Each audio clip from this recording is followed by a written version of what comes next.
Nahimong kontrobersyal kining bag-ong video sa lungsod sa Konsolasyon nga mopareha og gihimo niadtong usa ka lalaking namunog og mga tawo sa karsada. Apan nahibaw-an nga ang bagong insidente pang content ra di ay o for the views lang di ay. Ano ang report ni Nico Sereno? Kini ang nag-viral nga video sa miaging simana sa lalaking kalit nga namunog og mga tawo bisan rider nga naabtan sa karsada. Gialarma ang mga lalaki sa kapulisan o gitugyan na sa Vicente Soto para sa medical attention.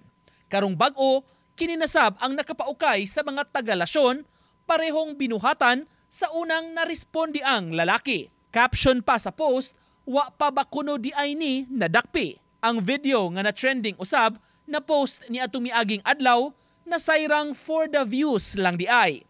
Daghang mialerto sa mga otoridad kay wa magdahom nga content ra di ay kini. Asa nato sila content, nadoy ba nga medyo na alarma.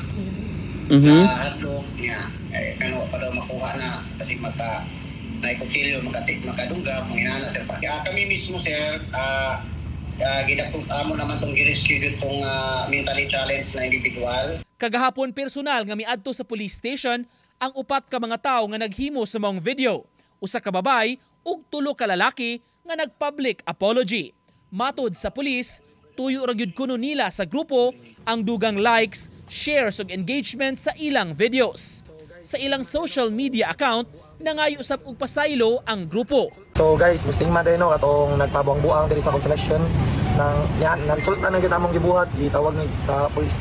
Advice namo ninyo sa mga content creator nga before mo magbuhat og content, unaon nyo kung dili ba angay nga buhaton.